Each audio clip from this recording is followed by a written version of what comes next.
Hey, what's up, classmates? I'm en route to go meet Casper himself.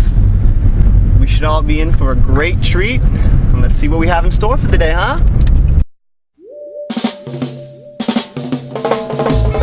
Now this my message for all indigenous people throughout the world. Root awakening and Casper come again.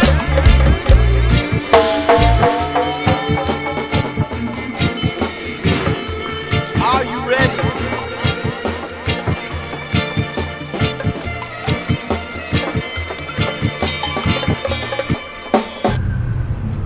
Hey, how y'all doing? Casper Lomayesva here from the Hopi Nation in northeastern Arizona. Yeah, man, the center of the universe. There's 3 mesas in Hopi, and I happen to be on one of them. 3 mesas consist about 4 to 5 villages per mesa. So everybody, each mesa has their own dialect, it seems, and there's a whole different network of dialects within that system. So it's pretty intriguing. I'm glad to be a part of this.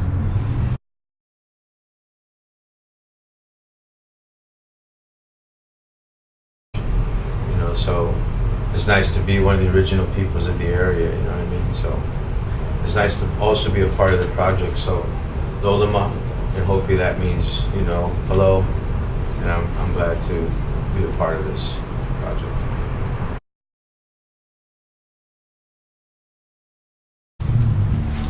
The music I grew up listening to was a blend. I like to call it a tribal stew of stuff. Obviously, the traditional, the culture, powwow. Love the drums. It's part of the heartbeat. But I also love Rolls Royce and Cameo, and the Brothers Johnson. I mean, I grew up in an era where Carlos Santana was king. You know what I mean? Bob Marley, Peter Tosh. I mean, they were part of that puzzle. But there was a lot of beautiful music coming out of the radio. I mean, even a local radio station. So yeah, man, there's a lot of influences. It's good to be a part of taking all those influences and making them your own tribal stew. I had a Jamaican friend tell me that reggae music was Jamaican gospel, and the message was always about peace and unity and good things. But on the other side of the coin, you also talk about the oppression, the poverty, and this is a third world country. And I could relate to that because Hopi's the same way. Where I come from, it's the same thing. The police system also caught my attention when I was in Jamaica because I seen that most of the locals were the ones getting harassed the most by the local police, not the tourists. And it's kind of the same scenario where I come from. It's just a change in cultures. People's views on things are different. So that's what I thought was interesting in reggae.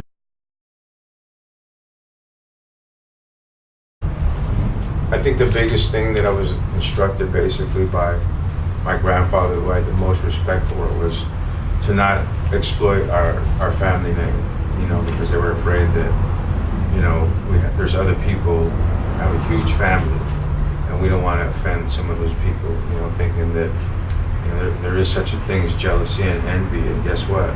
We even have it where I come from.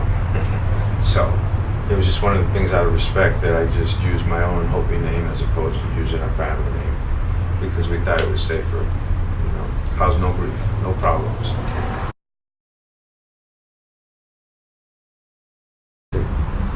Well, we've had the opportunity to play music all over the world, in all different kinds of venues. But I'd have to say that, we get the biggest response from those that really know us, that follow our music through Indian country. The singing wire, you know what I mean? There's a whole network of organic radio stations within Indian country that sponsor our message and what we do. So I'd have to say our crowds are definitely mostly native, and the empowerment is a blessing, definitely.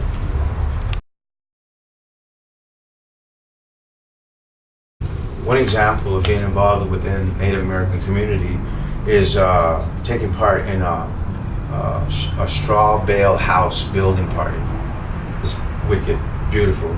It's alternative housing that we're using here in the Southwest, specifically where I come from in Hopi, where the theory is that you build a frame and you use straw bales as your wall. You shore it up, you cover it with mud, and it's an excellent source of insulation. You know what I mean? It contains, all that straw contains cellulose, which is non-digestible by humans and animals. So it's a great alternative to affordable housing. And I actually have a friend who built a home for less than $15,000, and 28 days later it has a castle. So that to me is progress within Native American community and my involvement and love it.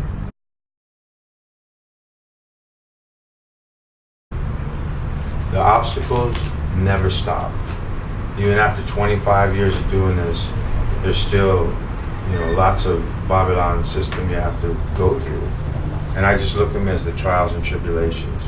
That's what makes this music real, in my opinion. If you don't have nothing to sing or write about, what's the message you're gonna deliver?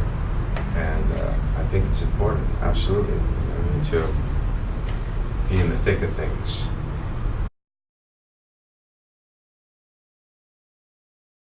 Well, what's the cliche?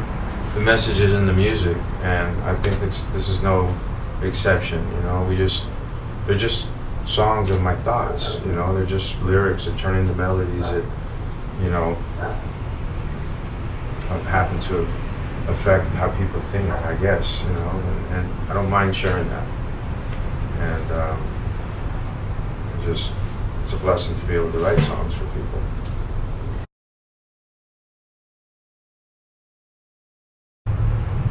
I had the opportunity to play the New Orleans Jazz Festival one year, and it was incredible. It was an incredible experience, to be able to be on the same stage as Tina Marie on that particular day. She actually came on after us, and Tina Marie, is a legend. But I think the lesson learned from that was that the stage that I was on was called a Congo stage. And it happened to be, like I said, it was huge, it was beautiful.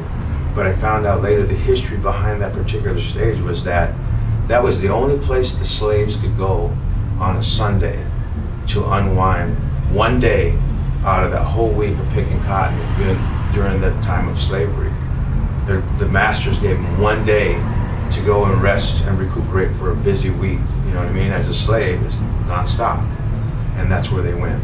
So the Congo stage, that was what it represented to me, as what my purpose was and how I had to represent.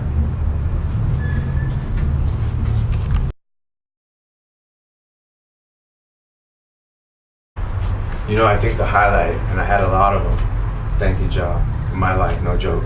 I think the one that stands out the most to me was having the opportunity to meet so many of them. Freddie Fender, no joke. Freddie Fender from the Texas Tornadoes.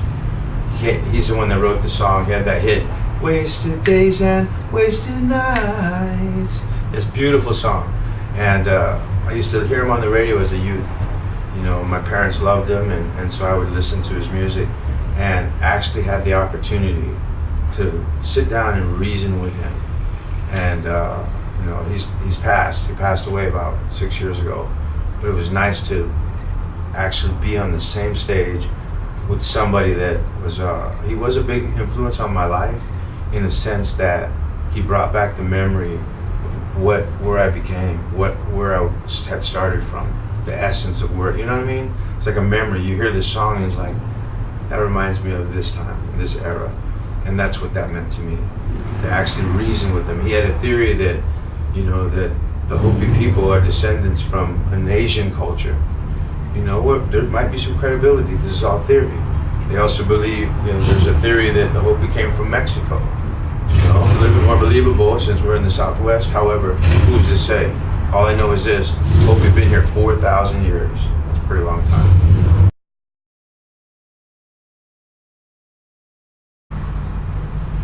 602 and Casper are hand in hand. We've been playing music together for, since the beginning of this project, releasing our first record in 1995. As the years go, as artists, sometimes you want to do your own thing, in a sense that you might work with one of the band members as opposed to the whole, or you might go outside the circle, so to speak, and do other projects, and that's kind of what we do.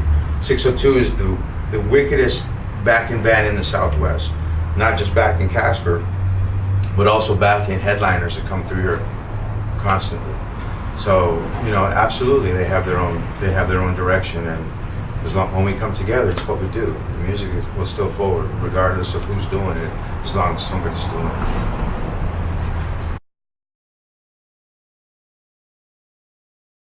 Well, first of all, I'm humbled that somebody would drive 6 hours, on their own schedule to come and reason with me.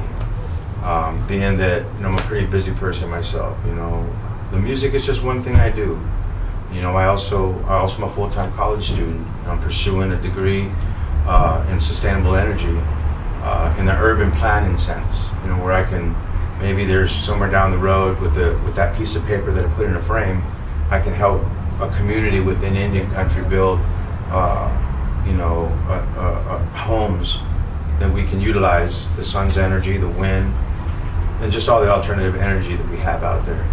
But I'm an everyday person, I work my ass off, and I also have a full-time job working for an engineering firm where I'm basically, right now, because I'm a part-time student, had to basically become a part-time employee per se. How do you become a part-time employee working 90 hours a week and going to college? You know what I'm saying? It's just for the books, I guess, I don't know, but I'm very busy.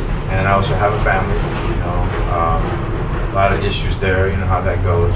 Life continues, and I've always said that life is a burden, but it's how you carry that burden. And the music seems to feed my spirit, whereas my day job takes care of the bills, and, gotta have something. I always tell everybody around me that knows me, even a tumbleweed has a purpose. So I think this is my purpose. And I wanted to say bless up every time, enough respect, and thank you for having me. Bye-bye.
a murder style.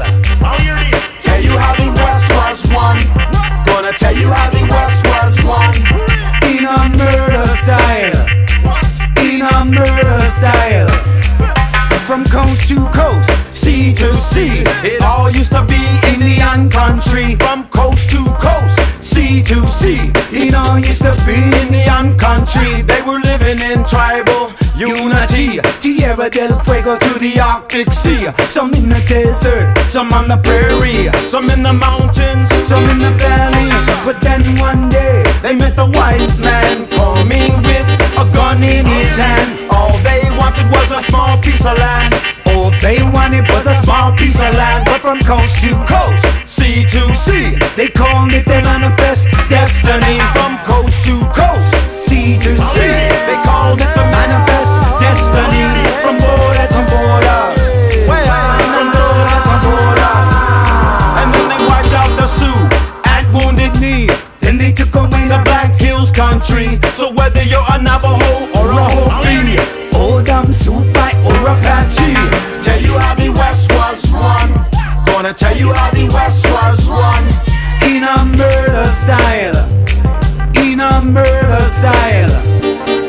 Tell you how the West was won. Gonna tell you how the West was won. In a murder style. In a murder style. Don't call them Indians, call them Native Americans. Don't call them Indians. Forced on the reservation, Don't call them Indians. call them Native Americans. Don't call them Indians. Go on, Casper. There were these foreigners who came to take other lands. They killed men and women and even children. Destroyed all the buffalo population and tried to put my people on their reservation. Tell you how the West was won. Gonna tell you how the West was won. In a murder style. In a murder style. Hey, Tell you how the West was won. Gonna tell you how the West was won. in a murder style. In a murder style. From coast to coast, sea to sea, it all used to be Indian country.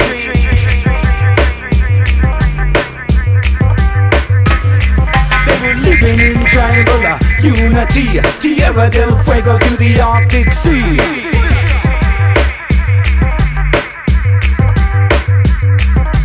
Then one day they met the white man.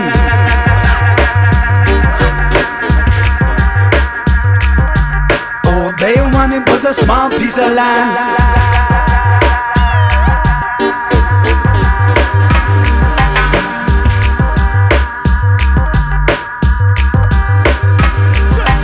Tell you how the West was won. Gonna tell you how the West was won. In a murder style. In a murder style. Hey, Tell you how the West was won. we're gonna tell you how the West was won. I'll hear this.